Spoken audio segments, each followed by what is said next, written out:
Bon, écoutez, merci à vous tous d'être présents. Je tiens surtout à remercier effectivement Madame la conseillère départementale, Monsieur le président de la communauté de communes, également conseiller départemental, mes chers collègues maires qui me font le plaisir d'être ici, Monsieur le président du syndicat d'adduction d'eau potable du Périgord-Est. Voilà, l'eau c'est important, vous le savez, même s'il en tombe beaucoup, on en a besoin au robinet. Mesdames et messieurs les élus des communes avoisinantes, je remercie aussi les représentants de la gendarmerie, ils sont là, des sapeurs-pompiers, ce sont des partenaires importants pour nous. Mesdames et messieurs les représentants des responsables associatifs, ils sont nombreux aussi, les chefs d'entreprise, l'entreprise dans la voie, qui travaillent beaucoup dans notre secteur, qui me fait la gentillesse de venir à Borgard. Je remercie Franck Thomas, et puis différents partenaires de la commune. Monsieur le directeur de la communauté de communes, qui est toujours très présent dans les communes, avec plusieurs chefs de service. Merci à vous. Mesdames et messieurs, chers amis, bon, la municipalité est heureuse de vous accueillir ce soir à Borgard pour notre traditionnelle et amicale cérémonie des vœux, qui nous offre avant tout un agréable moment d'échange et de convivialité. C'est aussi pour moi l'occasion de remercier tous ceux qui s'impliquent dans notre commune, de faire un bilan de notre action et d'évoquer les projets à venir. En tout premier lieu, et au nom de la municipalité, je vous souhaite à tous une excellente année 2025, remplie de bonheur, de santé et de réussite. Je profite aussi de cette cérémonie pour souhaiter la bienvenue aux nouvelles familles qui se sont installées à Borgard au cours de l'année écoulée. Elles sont une bonne quinzaine. Il y en a plusieurs qui nous ont fait la gentillesse d'être là ce soir. Je les remercie parce que, effectivement, ce moment de rencontre est essentiel pour tisser des liens au sein de notre commune. Je voudrais aussi à cette occasion avoir une pensée sincère pour ceux qui nous ont quittés en 2024 et une pensée amicale pour les personnes touchées par la maladie, la dépendance et parfois l'isolement. Tout d'abord, j'adresse mes vœux et mes remerciements au personnel communal qui œuvre au quotidien pour le bien-être de tous. Quel que soit le service, leur engagement est essentiel pour répondre aux attentes des administrés et faire vivre notre collectivité. Mes vœux s'adressent à l'équipe enseignante qui s'investit au quotidien pour transmettre aux enfants ce socle de connaissances dont ils auront bien besoin pour préparer leur avenir. Cette année, l'effectif de l'école progresse et les perspectives 2025-2026 sont rassurantes. Cela témoigne de la qualité des services offerts aux enfants et de la confiance que nous accordent les familles. Je remercie tout particulièrement les enseignants de cette année pour leur compréhension, car les travaux en cours peuvent parfois perturber un peu leur quotidien. Mes vœux s'adressent aux associations de la commune qui proposent des animations et des activités tout au long de l'année, mais surtout fédèrent ce lien social indispensable pour le bien vivre ensemble. Merci aux bénévoles du foyer laïque, du comité des fêtes, d'itinérance culturelle, des parents d'élèves et de l'amicale des chasseurs pour leur engagement associatif et leur dévouement. Une mention spéciale cette année pour le Football Girl Borgard, qui a récemment vu le jour et qui fait revivre nos équipements sportifs. Félicitations à toutes les filles pour leur dynamisme et leur implication dans la vie associative. Mes vœux s'adressent aux membres du comité de pilotage de l'agenda 2030 qui propose des actions concrètes en faveur du développement durable et de la qualité de vie. Même si l'association Notre Village n'est plus en mesure d'assurer le suivi de notre programme, la dynamique est toujours la même et c'est bien là l'essentiel. Enfin, et surtout, je n'oublie pas le conseil municipal à qui j'adresse tous mes vœux pour 2025 et mes sincères remerciements pour l'implication de chacun dans une parfaite cohésion de groupe.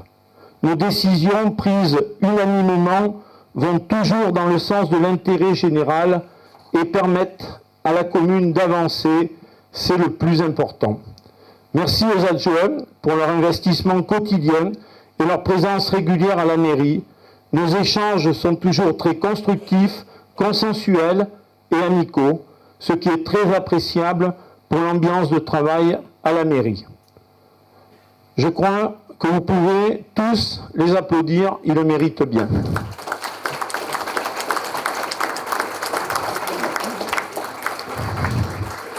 Merci. Que va-t-on retenir de 2024 ?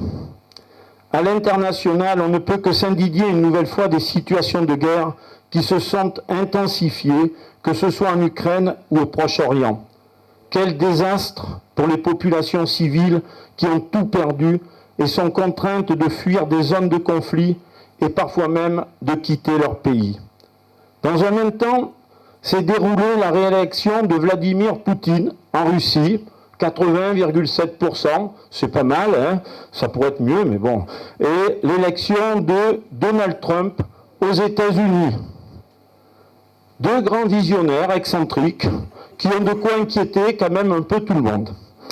En France, ce sont les Jeux Olympiques de Paris qui ont suscité beaucoup d'enthousiasme dans tout notre pays, ou encore l'achèvement des travaux de reconstruction de Notre-Dame qui ont révélé le savoir-faire de nos artisans et la splendeur de ce monument. Mais 2024 restera à coup sûr l'année de la dissolution surprise de l'Assemblée nationale. L'objectif recherché, qui était de clarifier la vie politique, a rapidement tourné à la grande confusion. L'instabilité politique dans laquelle nous sommes plongés depuis plusieurs mois a enrayé le fonctionnement de l'État et freine le développement économique, tout comme les investissements publics et privés. Pourtant, la vie continue et le pays n'est pas à l'arrêt. Pour reprendre le slogan du dernier congrès des maires de France, heureusement les communes, qui, associées aux groupements intercommunaux, assurent la continuité des services publics. Le nouveau ministre découvre la situation financière délicate du pays et l'urgence de rembourser la dette colossale contractée par l'État toutes ces dernières années pour assurer son fonctionnement et peut-être un peu son train de vie. Les collectivités locales, soi-disant très dépensières, sont toutes désignées pour participer au redressement des comptes publics, même si leur endettement ne pèse que 5,2% de la dette totale de la France. Pourtant, ces mêmes collectivités représentent à elles seules 70% de la commande publique en générant de l'activité économique et des emplois, notamment dans le secteur du BTP qui en a bien besoin. Du coup, réduire la marge de manœuvre des communes, des intercommunalités ou des départements n'est peut-être pas une si bonne idée que ça. Quoi qu'il en soit, l'année 2025 verra bien les dotations et subventions baisser, tout comme le taux de compensation de la TVA pour nos investissements. Sur le plan communal, en 2024, grâce à des excédents cumulés significatifs, confortés par un bon résultat comptable 2023, nous avons pu mettre en œuvre un programme de travaux soutenu sans avoir recours ni à l'emprunt, ni à l'augmentation des impôts. Comme nous l'avions annoncé, le programme d'accessibilité des bâtiments communaux a été lancé avec la construction d'une classe neuve de plein pied à la place de l'ancien préau. Ces travaux, qui sont déjà bien avancés, seront suivis de la transformation des classes primaires historiques, situées sur le même plan que la mairie et que la salle polyvalente, en salle du conseil et des mariages. Cette opération, qui avoisine 300 000 €, sera autofinancée sur fonds propres. À l'automne dernier, nous avons procédé à la désimperméabilisation de la place du Marchadial dans le cadre du programme initié par l'Agence de l'eau à Dourgaronne. Une belle opportunité qu'il ne fallait pas laisser passer. Nous avons également mis en œuvre le programme voirie annuel et traité plusieurs problèmes d'évacuation des eaux pluviales, sous l'œil vigilant de mon adjoint Michel qui suit tous les travaux de la commune. Au niveau des réseaux électriques, l'enfouissement de la ligne moyenne tension, la Geoffronie-La Motte, est réalisé et nous n'attendons plus que sa mise en service. Pour ce qui est de l'entretien des logements communaux, une rive de toiture a été refaite par l'entreprise Bambou. À l'école, nous avons doté les 3 classes et la garderie d'un équipement d'alarme intrusion-confinement conforme aux exigences de sécurisation des locaux scolaires. Nous avons aussi renouvelé 2 postes informatiques après le raccordement à la fibre. Enfin, sur le plan patrimonial, les 2 tableaux du 17e de l'église ont été mis en restauration. Un est déjà revenu à sa place. Le résultat est assez spectaculaire, comme vous pourrez le voir sur le diaporama qui vous est présenté. Le deuxième nous sera restitué en juin, date à laquelle nous organiserons une manifestation afin de remercier les généreux donateurs qui ont permis un financement quasi total de cette opération au travers du mécénat. Au cours de l'été dernier, nous avons également exposé à différents endroits du bourg une dizaine de reproductions de cartes postales anciennes. Cette initiative a été très appréciée des habitants et des visiteurs. L'expo sera remise en place en juin prochain. Un grand merci à Jean-Paul, mon premier adjoint, pour avoir géré ces 2 dossiers. Au final, de multiples investissements qui représentent tout de même 465 000 € de dépenses en 2024. Je n'oublie pas les nombreux travaux de maintenance réalisés en régie par les agents communaux, mais aussi par les élus, ce qui est loin d'être négligeable en termes d'économie.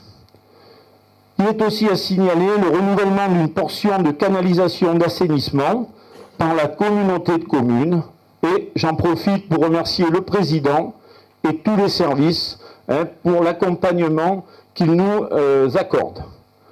Vous trouverez les détails chiffrés de tout cela dans le bulletin municipal qui sera prochainement distribué. À ce sujet, je tiens à remercier et à féliciter la commission communication pour l'élaboration de ce bulletin qui demande toujours énormément de travail en fin d'année.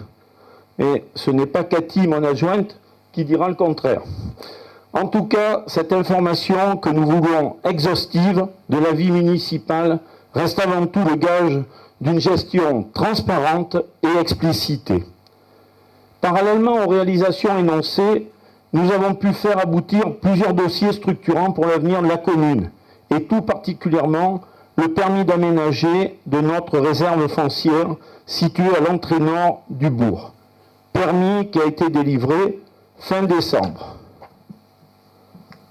Plan d'aménagement, réseau, dossier paysager, tests géotechniques, consultation et visite de l'architecte des bâtiments de France, dossier loi sur l'eau, règlement du lotissement, et j'en passe, autant d'étapes qu'il a fallu franchir pour envisager la viabilisation des 25 lots. Ce permis d'aménager sera intégré dans le PLUI en cours d'élaboration par les services de la communauté de communes, ce qui nous garantit la constructibilité de toute cette parcelle dans les années à venir. Et comme on dit, il vaut mieux tenir que courir. En 2024, nous avons surtout retrouvé ce que j'appelle la paix des poubelles.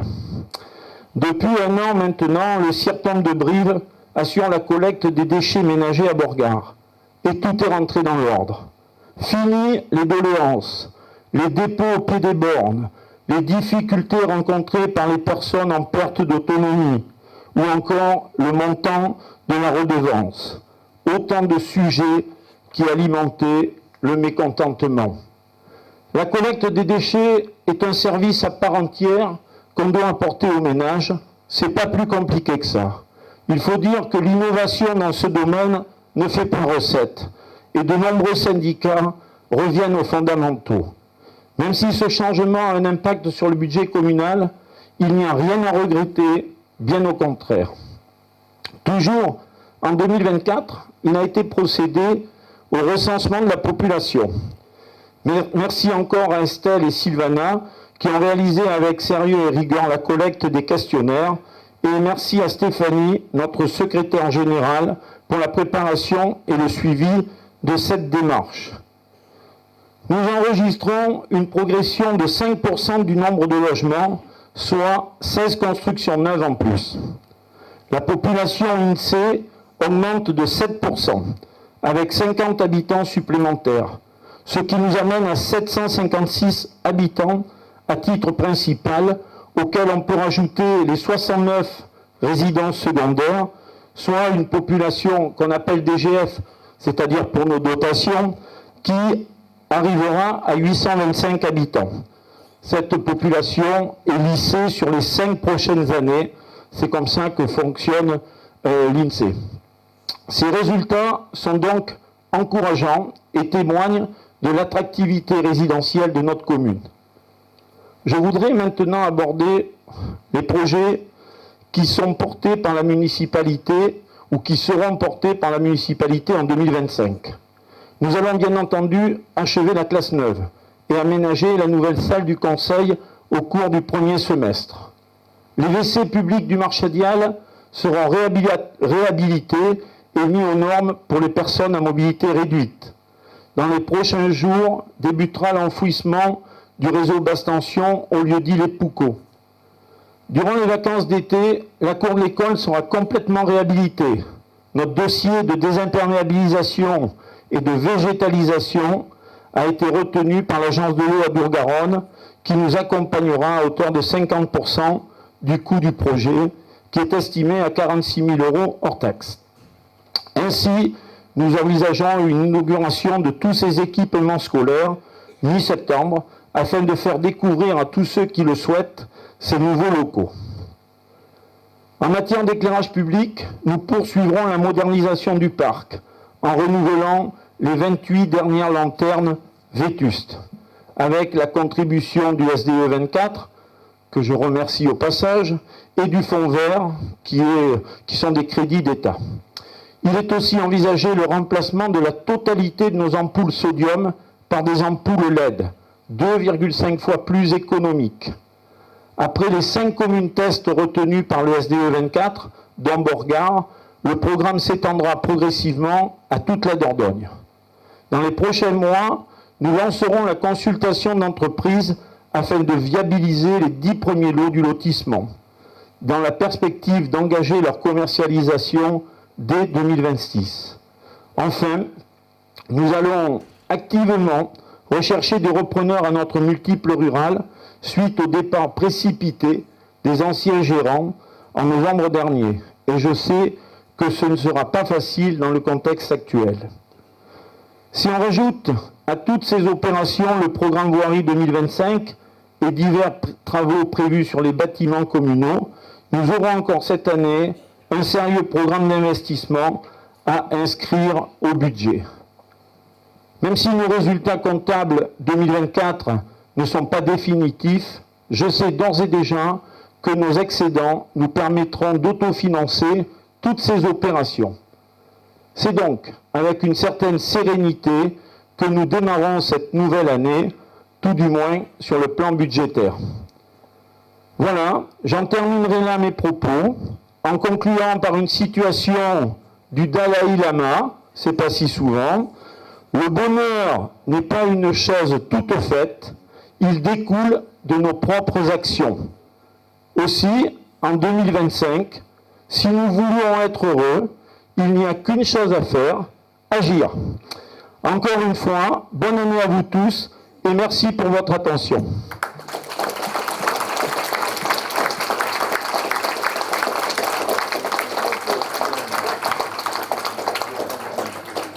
Madame la conseillère départementale, allez, je vous passe le relais.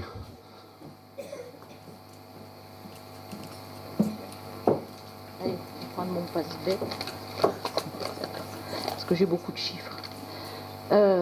Bon, je vais prendre, ouais, on va le laisser comme ça. Monsieur le maire, mesdames et messieurs du conseil municipal, mesdames et messieurs les élus, mesdames et messieurs les représentants de la gendarmerie, mesdames et messieurs les représentants des pompiers, mesdames et messieurs les représentants des associations, et mesdames et messieurs, Donc nous sommes ravis de vous retrouver comme chaque année maintenant lors des traditionnelles cérémonies de vœux. Nous nous excusons pour notre retard parce que nous avions effectivement 3 cérémonies ce soir. Voilà. Mais c'est la dernière, alors cette fois on va prendre un peu de temps parce qu'on est allé très vite par ailleurs. Alors moi je vais vous parler du département et j'essaye de vous donner des informations qui me semblent importantes que vous connaissiez, que vous sachiez parce que vous payez des impôts et c'est toujours intéressant de savoir et à quoi servent vos impôts. Donc le département, comme toutes les collectivités aujourd'hui, connaît des difficultés financières, donc au même titre que tout un chacun et nos EPCI et nos communes. Alors il y a ce qu'on appelle donc l'effet ciseau, c'est-à-dire l'augmentation des dépenses et la diminution des recettes. Et de plus en plus, l'État ne compense pas, c'est-à-dire que l'État donne des compétences sans par ailleurs compenser. Et l'année dernière, il n'a pas compensé. Il y a eu un manque à gagner au niveau donc, du social qui est transféré donc, au département. Et il y a eu un manque à gagner de 50 millions d'euros. C'est quand même pas rien. Donc les principales ressources, je vais commencer par les ressources parce qu'il n'y en a pas beaucoup. Donc les principales ressources du département, c'est pas l'impôt. Le département n'augmentera plus les impôts puisqu'il ne prélève plus l'impôt. Donc les principales ressources du département, c'est ce qu'on appelle les droits de mutation à titre onéreux. Je vous en parle tous les ans. C'est ce que les notaires prélèvent donc, sur les transactions immobilières, sur les successions, dont une partie va à l'État et une partie va au département. Donc le département aujourd'hui vit essentiellement grâce à ça. Et donc ces DMTO ont considérablement augmenté du fait du Covid, du fait donc des transactions immobilières importantes qu'il y a eu. Donc ils étaient de l'ordre de 91, le budget était de 91 millions d'euros sur 2022 et en 2024 ça a chuté à 50 millions d'euros. Voilà, donc 40 millions on les perd pas comme ça, on les récupère pas comme ça. Donc ça c'est aujourd'hui une des principales ressources donc du département. Par ailleurs, il y a beaucoup de dépenses. Et surtout les dépenses au niveau du social. Donc c'est une compétence qui est donnée, une compétence obligatoire qui est donnée donc au département. Alors il faut savoir qu'en France, aujourd'hui, il y a quand même 12 départements qui sont sous tutelle. Alors on n'en est pas là, mais voilà, la situation, la nôtre est préoccupante, mais il y a encore plus préoccupant. Donc aujourd'hui, les dépenses sociales représentent 40% du budget de fonctionnement de notre département. Donc c'est 287 millions d'euros. Je vais vous donner deux faits marquants, ce qui me semble être les plus marquants au niveau des dépenses sociales. C'est l'APA, donc l'aide personnalisée à l'autonomie, qui concerne donc les personnes âgées, puisqu'on est le 3e département le plus vieux de France, dont la population est la plus âgée, c'est mieux. Surtout, donc on est content d'avoir des personnes âgées dans nos associations. Et je dirais qu'aujourd'hui, c'est grâce à eux que nos associations continuent d'exister. Et on les en remercie. Cependant, il vient parfois un moment où il y a la maladie qui nous rattrape. Et là, on a besoin effectivement d'être aidé. Donc on fait appel à l'APA. L'APA aujourd'hui, c'est 14 515 allocataires sur le département. Et pour la première fois, c'est un budget de 100 millions d'euros. Voilà, donc c'est énorme, une énorme progression. Mais bon, voilà, c'est le prix à payer, je dirais, de notre succès. Et deuxièmement, parallèlement à ça, c'est l'aide sociale à l'enfance. Donc je vous en parle chaque année. Et cette année, je peux vous dire que c'est non plus 1400, mais 1700 enfants qui sont sous la tutelle du département. Donc ces enfants-là, on doit les nourrir, on doit les loger, on doit les éduquer, les habiller, etc. Et donc ça coûte 85 millions d'euros. Et cette année, il y a eu une nette augmentation des frais d'hébergement qui ont augmenté de 20%, ce qui a augmenté donc ce budget. Voilà, pour moi, c'est les deux budgets donc, les plus importants sur les 287 millions d'euros de fonctionnement que je vous ai donné, d'aide sociale, pardon, que je vous ai donné. Voilà. Alors, en plus de l'aide sociale, il y a une autre compétence obligatoire qui est le SDIS. Donc, monsieur les pompiers qui sont là. Donc, le SDIS, on est un des rares départements à avoir encore augmenté le budget du SDIS. Beaucoup de départements aujourd'hui ne l'augmentent plus. On l'a augmenté de 3% pour le monter à 20,7 millions d'euros sur 2024. Donc le SDIS, voilà, et je sais qu'ils ont besoin d'investissements matériels et autres, et c'est compliqué, mais voilà, donc on ne peut pas faire beaucoup mieux aujourd'hui. Une autre compétence qui est les routes. Donc les routes, il y a 35,5 millions d'euros qui ont été mis en 2024 sur les routes. 10 millions sur l'entretien. Et le reste donc sur l'investissement. Voilà.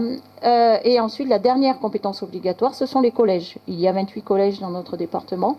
Et le département a lancé une modernisation et surtout une rénovation énergétique des collèges. Donc pour 4,3 millions. Voilà. Donc c'est l'ensemble de ce qui a été fait donc, sur 2024 sur les compétences obligatoires. Après, il y a les compétences non obligatoires, et je vais uniquement citer là l'aide aux communes, puisque toutes les communes de notre canton sur ce mandat-là ont été aidées et on leur avait demandé de choisir un seul projet, voilà, alors que d'habitude, il y avait un pourcentage qui était pris par le département sur tous les projets. Mais malheureusement, cette année, voilà, et 2025 sera une année blanche, c'est-à-dire qu'on ne pourra plus accompagner puisqu'on a mangé notre enveloppe. Voilà. Donc on va attendre le prochain mandat pour l'aide aux communes. Mais ça sera sûrement très compliqué. Et si c'est maintenu, enfin bon, je sais que le président souhaite le maintenir. Voilà, je voulais vous parler de la fibre également. Donc il y a 10 millions d'euros qui ont été mis sur la fibre par le département en 2024. 7,5 millions seront mis en 2025. Pour un total de 225 000 prises, normalement, qui doivent être sur l'ensemble du département. On en est à 110 000 aujourd'hui. Et quand l'ensemble du département aura été fibré, ça aura coûté 60 millions d'euros. Voilà, mais la fibre, c'est important pour le développement économique. Toutes nos entreprises, bien évidemment, sont friandes et demandent qu'on ait un accès Internet rapide et efficace. Et c'est également aussi pour le tourisme, parce qu'aujourd'hui, vous avez, certains d'entre vous louent des gîtes et autres, et s'il n'y a pas Internet, c'est compliqué. Voilà, donc c'est un investissement qui était nécessaire. Ensuite, je vais vous parler des difficultés financières donc, du département. Donc, la capacité d'autofinancement brut, c'est-à-dire recettes moins dépenses, a diminué de 10,6 millions sur 2024. Et la capacité d'autofinancement net, recettes moins dépenses moins emprunts, pour la première fois depuis l'existence du département, est négative, à hauteur de moins 3,6 millions d'euros. Donc, ça veut dire qu'on dépense plus que l'on reçoit. Donc ça veut dire qu'on vit au-dessus de nos moyens. Donc ça ne va pas durer. Voilà. Alors, face à ça, qu'a décidé le département? Premièrement, il y a beaucoup de représentants d'associations ici. Je suis désolée. Ça va être moins 30% sur les subventions au monde associatif. Et même 50% pour certaines. Voilà, donc si vous avez des salariés, c'est vrai que ça va être compliqué. Voilà. Donc bon, quand il n'y a pas de salariés, on va peut-être s'en accommoder, même si c'est pas simple et qu'on est tous, notamment les maires des petites communes, on est très sensibles à la vie associative, qui est une richesse. C'est d'abord un lien social et c'est aussi une richesse économique. Ça développe l'économie dans chaque commune. Mais malheureusement, voilà, on ne peut pas faire autrement. La deuxième action qui sera mise en place, c'est le non-remplacement des agents à hauteur de 40 agents par an. Donc, les départs à la retraite ne seront pas remplacés, voilà, à hauteur de 40 par an. Ensuite, il y a également des économies de fonctionnement qui seront faites sur les frais généraux et surtout des investissements qui ne seront pas menés à bien. Voilà, en gros, ce que je voulais vous dire, et je ne vais pas pouvoir vous quitter sans vous parler de Benac. Et je voudrais vous faire un point rapide sur Benac, parce que je comprends que vous puissiez être un peu perdu. Voilà, je vais essayer de vous résumer la situation. Donc, en 2018, vous savez que Anne-Gaëlle Baudouin-Clerc, la préfète, juste avant de partir, a autorisé la construction donc, de la déviation du pont de Benac. Donc, ces ouvrages, c'est des piles qui ont commencé à être construites pour un montant de 26 millions d'euros, avec des routes qui est accédées. Suite à ça, il y a des associations d'opposants qui se sont donc opposées. Donc pour des problèmes environnementaux, mais il y a eu aussi des recours sur le fait que apparemment la construction des ouvrages aurait été faite sans avoir attendu que tous les recours administratifs aient lieu. Donc il y a eu une procédure et le département a été condamné à démolir.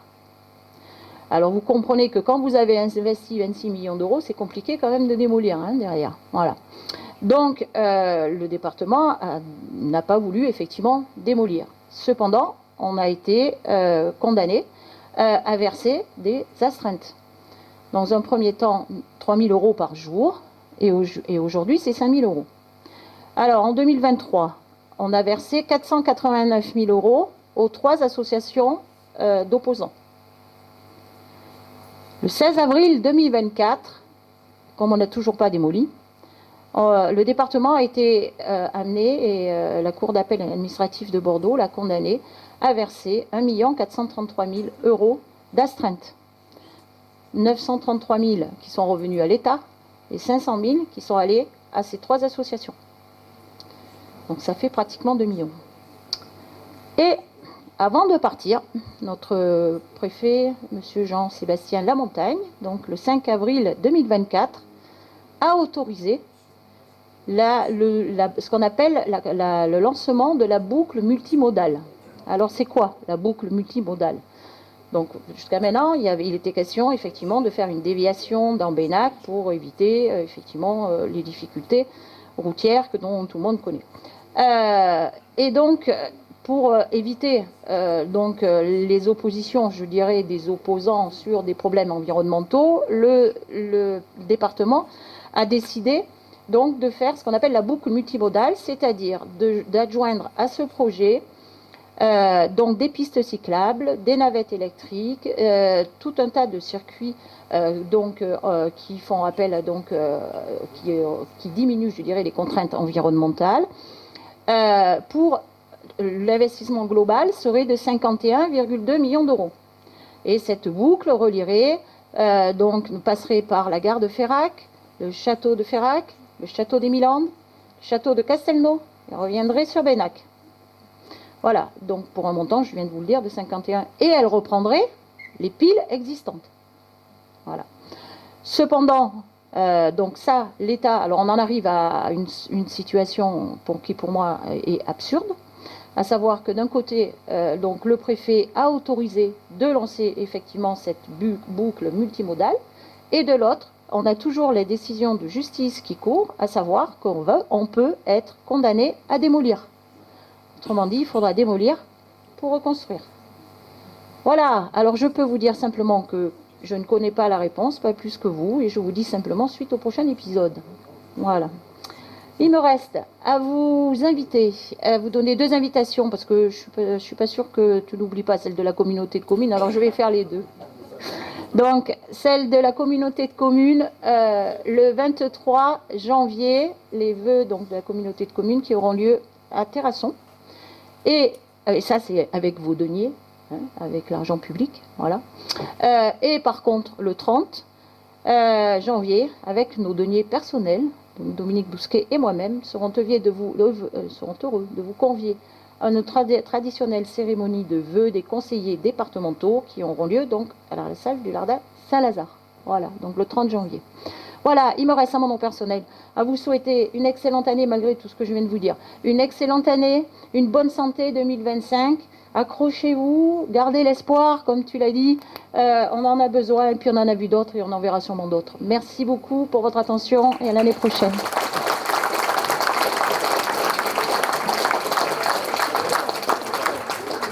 Je vais passer la parole au président de la communauté de communes qui progresse de célébration de vœux en célébration de vœux. Il est de plus en plus synthétique, donc c'est formidable.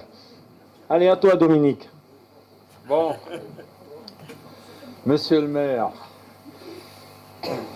mesdames et messieurs les conseillers municipaux, mesdames et messieurs les élus, mesdames et messieurs les responsables des administrations, les pompiers, les gendarmes, mesdames et messieurs les membres des associations de toute la vie locale, chefs d'entreprise, tous ceux qui font vivre ce territoire, mesdames et messieurs la presse qui aussi, si nous on fait beaucoup de vœux, la presse on la voit un peu partout, donc elle nous suit, il faut la remercier.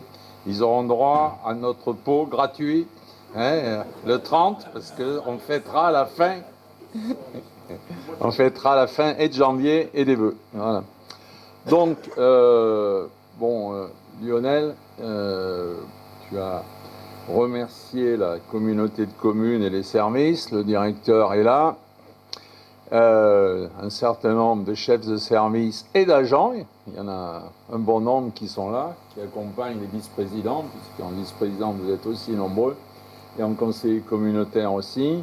Voilà, monsieur le responsable du syndicat de Périgord-Est, on avait failli prendre cette compétence, mais je crois que dans les tuyaux de l'État, ça ne sera plus d'actualité. On a peut-être fait une étude, pour rien, on a payé un bureau d'études au cas où, mais bon. Mais partout, j'entends dire plutôt des compliments de la gestion de ton syndicat d'eau, puisqu'en plus, c'est invité partout, donc vraisemblablement, vous continuerez à avoir la compétence et à la mettre en application. Alors, bon, d'abord, merci pour l'invitation traditionnelle qui nous permet, à la communauté de communes, en tant que conseillers départementaux, de vous rencontrer. Mais c'est vrai qu'il y a beaucoup d'animations partout. Donc on vous rencontre tout le temps, mais c'est une fois de plus dans un climat qui est le climat des vœux, qui est un climat d'amitié, de convivialité. Donc c'est toujours très agréable, et d'autre part, ça nous permet de communiquer un peu, parce que c'est pas là où la communauté de communes, on est meilleur dans la communication. Mais c'est pas simple de communiquer. Alors, tu as dit que j'étais plus court, je vais essayer d'être un peu plus long aujourd'hui, ce soir. Finalement, voilà. J'ai un côté provocateur permanent.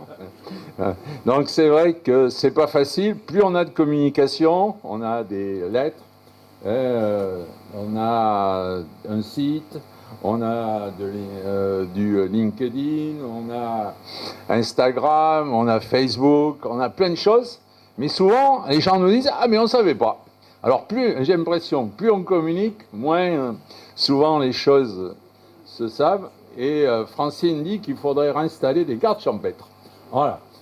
Qui feraient passer les infos. Donc, on y réfléchit. Ce n'est pas une promesse pour 2025, mais bon.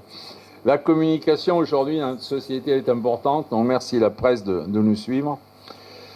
Alors, qu'est-ce qu'on a fait et qu'est-ce qu'on fera 2024-2025 ? Alors, pour essayer d'être pas trop long, il y a 3 domaines qui, pour nous, sont prioritaires.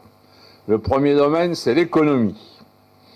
Il faut des emplois, j'allais dire, il faut des ressources. Il en faut. Mais le paradoxe aujourd'hui, c'est que tout a été aujourd'hui désindexé entre la fiscalité locale et les créations. Aujourd'hui, lorsqu'on fait, ça vous paraît bizarre, mais lorsqu'on fait une zone d'activité et on en fait, eh bien, il n'y a plus beaucoup de recettes derrière. Les entreprises, la fiscalité des entreprises. Quand la taxe professionnelle a été supprimée, elle a été remplacée par de la CFE, la contribution foncière économique, et de la CVAE, qui est sur la valeur ajoutée. Or, tout ça, aujourd'hui, c'est plus lié directement au développement des entreprises. Lorsque la taxe professionnelle a été supprimée, on nous donne des dotations qui sont fixes, et tu l'as dit, dans ce domaine comme dans d'autres, les dotations qui étaient fixées au départ, chaque année, elles diminuent de plus en plus. Donc, lorsqu'on installe une nouvelle entreprise, la commune touche le foncier bâti, mais la communauté de communes n'a pas d'augmentation ni de CFE ni de CVAE. C'est pas pourtant qu'on ne va pas continuer. Donc sur l'économie, c'est un des premiers problèmes. Dans le même genre d'idée, ils en ont encore sorti une cette année, on était en ZRR, zone de revitalisation rurale, ce qui permettait aux entreprises qui s'installaient d'être exonérées de CFE pendant 5 ans, après un peu plus de façon dégressive, et d'être aussi exonérées d'impôts sur le revenu. Alors aujourd'hui, c'est plus de la ZRR, c'est de la FRR, qui est proposée à la communauté de communes. Alors c'est les mêmes dégrèvements, impôts, mais la seule différence, c'est qu'avant, c'était compensé par l'État. Quand l'État faisait le cadeau à l'entreprise, on nous compensait. Aujourd'hui, on a le droit de dire on veut rester avec ces dispositifs, mais par contre, ça ne sera plus compensé. Mais on n'est pas obligé d'accepter. Alors nous, l'ensemble des vice-présidents, pour favoriser l'attractivité et le développement économique, on a dit qu'on continuait. Mais là, c'est 80 000 € qu'on vient de perdre sur une délibération en un seul jour. Voilà. Donc c'est de plus en plus difficile et on n'est pas accompagné. Alors ça, c'est les côtés financiers, mais les côtés administratifs, c'est pire. La zone d'activité de terrasson, on ne peut parler que de celle-ci. On peut parler de Thonon qui a les mêmes problèmes. Eh bien, à Thonon, j'avais jamais pensé que lorsqu'on mettait un permis d'aménager pour faire les lots, on allait me prescrire des fouilles archéologiques préventives. Eh bien si, on me l'a fait. Et toutes nos zones de terrasson, il y a une dizaine d'hectares. À Tenon, il y a 2 zones, une de 5, une de 7, 12 hectares. Donc sur plus de 20 hectares, on a des fouilles archéologiques préventives qui fait que le permis d'aménager, on l'aura que le jour où la DRAC, après ces fouilles, aura dit soit il n'y a rien, soit il dira il y a des choses.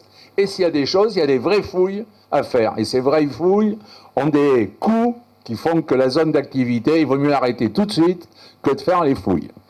Alors, ça, c'est déjà une chose. Alors, on ne peut pas être contre l'archéologie, comme la protection de nos vestiges archéologiques, mais en Dordogne, il y en a partout. Donc, c'est compliqué. Il y a un vestige par hectare, c'est la moyenne. Alors, vous voyez bien que partout où on va fouiller, on va en trouver. Donc, à Tenon, d'abord, il faut trouver l'organisme qui va faire les fouilles. Il y en a 2 qui sont agréés. Il y a le département avec son service archéologique, mais il est dépassé, il n'a pas le temps, il ne peut pas le faire. Et après, il y a l'INRAP, qui, elle, cette année, n'avait pas le budget. On nous obligeait, puisqu'il y a eu une dissolution, ça a été dit, donc il n'y a pas de budget voté. Donc l'INRAP, eh bien, ils n'avaient pas les moyens de nous le faire, mais on était bloqués. Alors malgré ça, grâce à M. Malo, grâce à Nicolas Harel, grâce à pas mal de... on s'est tous battus, eh bien, on nous a fait les fouilles à Tenon. Les fouilles qui ont été faites, c'est celles à côté du cabinet vétérinaire. Donc là, c'est 4 hectares. Sur ces 4 hectares, les fouilles ont été fermées. Le responsable de l'INRAP nous a dit il n'y a pas grand-chose. On a trouvé un petit vase, là. Ça doit être un site funéraire de moins 600 avant Jésus-Christ. Mais ne vous inquiétez pas, au pire, on va vous bloquer 1000 mètres carrés et puis vous allez avoir très vite le résultat. Ça, c'était en mai. On a reçu il y a 1 mois uniquement l'arrêté de la DRAC, et c'est plus 1000, c'est 5000 mètres carrés qui sont bloqués, c'est-à-dire de l'eau qu'on a acheté et qui serviront à rien. Voilà. Mais ça, c'est bien parce qu'on a le résultat. À côté, quand on va à la baisse, à côté de Mademoiselle Dessert avait un investissement prévu de 16 millions. C'est pas rien, quand même. Alors, c'est une grande société qui a des entreprises un peu partout. Elle a pareil, fouilles préventifs. Alors, on a réussi, grâce au préfet, à les faire rapidement. Elles ont été faites avant l'été, mais on n'a toujours pas de résultat. Donc, j'espère que les investisseurs qui ne sont pas là simplement pour nous faire plaisir, ben, ils n'auront pas l'idée de dire, bon, si ça traîne ici, on va à Arras, où l'investissement, s'il ne se fait pas à Tenon, se fera ailleurs, dans un autre site de Mademoiselle Dessert. Donc voilà un exemple. Et Terrasson, rien n'est fait. On attend. Monsieur Malo m'a dit qu'il allait avoir contact avec le responsable de l'INRAP cette semaine ou la semaine prochaine. Donc, tu as intérêt à être convaincant et qu'ils viennent le faire le plus vite possible. Et après que la DRAC suive derrière. Mais là, et puis c'est pas des mots de tribune, hein, vous savez, les gens politiques, on leur dit, ils parlent toujours et c'est en l'air. C'est pas en l'air, c'est des réalités de tous les jours. Pujalon, je vais pas demander l'autorisation de parler de lui, je sais pas, mais Patrick Logistique, Pujalon, qui a 50 camions, eh bien, il avait les marchés des papeteries. Vous savez très bien que SVR, il n'a plus besoin de camions aujourd'hui pour livrer le papier. Et grâce à l'installation de Mondial Relais qui a été faite, même si les camions gênent certaines terrassonnés qui trouvent que ça circule trop les camions, surtout qu'on a mis TRS avec 100 camions de plus, et qu'on va mettre Pujalon avec 50. Bon, j'ai pas fini de me faire engueuler, mais ça participe quand même à l'économie. Et les mêmes qui gueulent contre Mondial Relais, c'est ceux qui achètent tout sur Internet. Les messageries, bon, ceci étant dit, Pujalon, pour qu'il reste, c'est grâce à Mondial Relais, où il a repris les marchés de Mondial Relais par rapport à ceux des papeteries qu'il avait perdus, et il attend avec impatience que cette semaine, aussi bien M. Malo, M. Harel, vous avez passé beaucoup de temps au téléphone pour ce fameux permis d'aménager, ce que tu as dit, la loi sur l'eau et compagnie. Donc tout ça pour vous dire, et là toi j'ai pas été court, j'ai développé, sur les zones d'activité c'est compliqué. Mais c'est notre priorité et on continue. Après on a un fonds, et Francine est très impliquée, un fonds de 200 000 euros par an. On a commencé à 100 000, on est passé à 150, maintenant on est à 200, et on sera à 250 cette année. Sans compter 50 000 de plus qu'on a ajouté à côté des fonds de l'État concernant le dispositif rebond industriel et le plan de revitalisation pour être autour de la table lorsque les aides sont données suite aux papeteries. Voilà, donc voilà un certain nombre de choses que l'on fait dans l'économie, sans compter que, et ça n'a pas toujours de résultat, qu'on recherche des investisseurs. On est accompagné par Périgord Développement, Périgord Initiative. On a un guichet unique tous les 2 mois où on réunit autour de la communauté de communes et dans les bureaux de la communauté de communes tous les organismes qui financent le développement économique. Le mois prochain, on va à Paris, où j'aurai le grand honneur d'intervenir au Sénat sur la politique économique des intercos. Voilà, donc on se bat, et malgré ça, on n'a pas toujours les résultats. Parce que les privés, c'est les privés, et c'est pas toujours des philanthropes. S'ils veulent vendre l'usine 3 fois ce qu'elle vaut, eh ben, l'acheteur, il va pas l'acheter. Donc nous, on les met en contact entre les vendeurs et les acheteurs, et puis souvent, des fois, ça marche. Quand TRS est installé, ça a marché. On a réussi, le groupe Delmont a baissé de 300 000 son prix de vente. On a obtenu des subventions et TRS, au lieu d'aller en Occitanie, il est venu à Terrasson. Voilà. Donc tout ça, le développement économique, c'est notre priorité et on va continuer à s'y battre. Après, deuxième domaine d'action, c'est les services à la population. Donc c'est les France Service, on est les champions des France Service. On en a 3, je vois. Alors je sais maintenant avec qui elle est mariée, en plus, depuis que je suis allé, je l'ai vue à Saint-Orse. Donc il y a une dénommée Émilie, là, qui est au fond de la salle, qui fait partie, il y en a peut-être d'autres, et oui, il y en a peut-être d'autres là-bas. Il y a tous les agents qui sont très dévoués, très compétents, alors qui animent les 3 France Service fixes, que sont Terrasson, Thonon et Hautefort, et un France Service itinérant qui va dans les autres communes et chez vous, et qui y passe à peu près toutes les 3 semaines, et qui répond aux questions par rapport aux administrations de l'État. Il y en a 9 avec qui on travaille. Il y a la politique habitat, c'est 250 000 € qu'on met par an. France Service, ça nous coûte 130 000 € par an. Il y a les centres d'accueil de loisirs que l'on développe, et là, il faut qu'on continue en 2025 à les développer, parce que malheureusement, on refuse un certain nombre de familles, que ce soit à l'Estrade, à Terrasson, que ce soit à Bas-de-Folle ou à Thonon. Au départ, l'Estrade, c'était une association qui le gérait, l'association Calme. On avait un peu de mal à remplir les centres d'accueil de loisirs. Maintenant, c'est Léo Lagrange qui le gère avec compétence. Et c'est l'inverse, on refuse des familles. La fibre optique, ça a été dit. Tout à l'heure, donc Stéphane me disait qu'il y avait quelques problèmes sur la fibre. Certains se plaignent que ça ne marche pas, et on est souvent alerté dans toutes les communes pour ça n'a pas marché, ça passe pas, les tuyaux sont mis mais la fibre n'est pas dedans, enfin, ou les poteaux restent toujours avec la fibre accrochée, ce qui n'est pas très joli. Enfin voilà, donc on va organiser une réunion avec Jean-Philippe Sotoni, qui est le directeur de Périgord Numérique, et je demande à tous les maires, on va vous demander de faire remonter tout ce qui ne va pas, et au lieu qu'on téléphone avec Francine au cas par cas, on va faire une réunion globale. Mais par contre, c'est vrai que la communauté de communes accompagne, et pas de façon négligeable, parce qu'on parle de centaines de mille euros, là, comme de rien. Là, c'est 170 000 € par an que l'on met encore pendant 3-4 ans pour finir le déploiement de la fibre optique sur l'ensemble de notre territoire. Il y a dans les services à la population, on a les aides à domicile. Alors, il faut les remercier, c'est comme nos différents agents. On a une centaine d'aides à domicile, et c'est pas simple. On est tous de plus en plus exigeants sur les services. C'est un métier difficile et c'est pas facile à gérer. Il y a 110 personnes au service.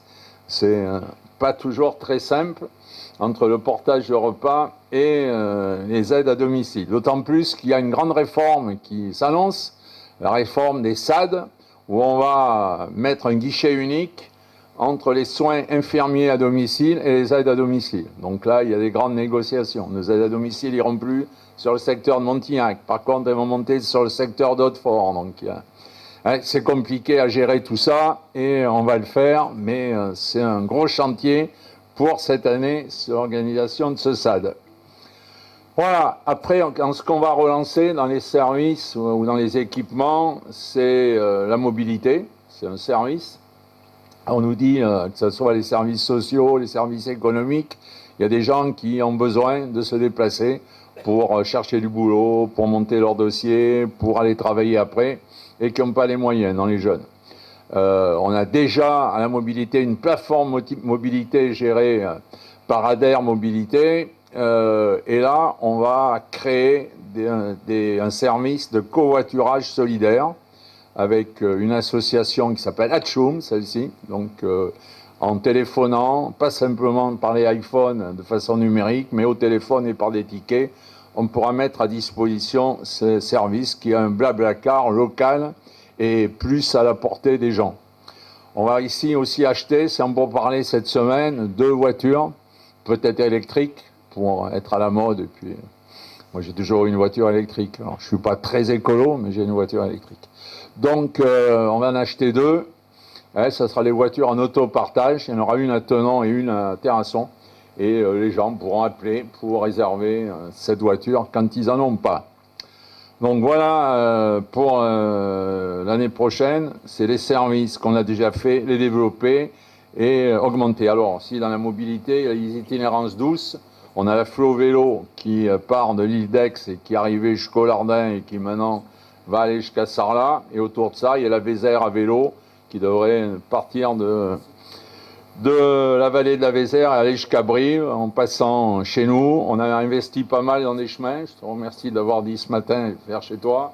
On a fait de chemins qui permet de se promener à vélo. C'est aujourd'hui une demande de la population de plus en plus de pouvoir avoir des mobilités douces. Donc voilà les services à la population. Troisième domaine d'action, c'est l'aide aux communes. Alors comme tu l'as dit, le département se désengageant un peu de l'aide aux communes en fonction de ses budgets et de la vie associative, ben nous on essaiera de compenser. On va réfléchir à la création d'un fonds, parce on est jusqu'à présent, grâce à la gestion de mes financiers, on a quelques excédents. Alors, faut que je fasse gaffe, faut pas, vous allez dire, ils sont riches. Non, on a un petit fonds de réserve. Donc le débat était de savoir est-ce qu'on le garde de côté, si demain la situation, si l'État nous prend de plus en plus d'argent et nous en donne de moins en moins, est-ce qu'il faut le garder pour ça ou est-ce qu'on va aider les communes? Donc vraisemblablement, on va peut-être dédier un fonds aux investissements des communes. Alors il sera capé de telle manière que les plus gros, le Lardin, Terrasson, ne prennent pas tout, mais que les petits puissent en bénéficier. Donc il faut peut-être mettre, je sais pas, 100 000 euros d'investissement seront aidés à 25%. Et ceci, que de toute manière, que toute commune ait droit une fois dans le mandat à un type d'investissement. Donc on va y réfléchir et on va voir si c'est raisonnable. Après, on a un service ingénierie qui accompagne les communes dans leurs projets. Voilà. Et puis, on avait une aide aux bâches, la défense incendie. On a financé la plus grande partie d'un schéma d'incendie et on finance un peu les bâches. Donc, l'aide aux communes, on va continuer, voire l'amplifier. Et je vois la présidente d'itinérance en face de moi. Et puis les autres, toute la vie associative et culturelle, on accompagne. Alors ça, on ne veut pas tout faire, hein, parce que ça reste quand même une compétence des communes. Et si demain la communauté de communes prend tout en main, on va me taxer d'être encore plus hégémonique, voire dictateur, disent les gens méchants avec moi. Voilà, donc il faut que les communes gardent quand même un certain nombre de compétences. Il ne faut pas que la Comcom veut tout faire, mais on peut vous accompagner pour que vous soyez plus efficace. Voilà, donc on va continuer à vous accompagner dans ces 3 domaines, et moi il me reste à vous souhaiter une bonne année.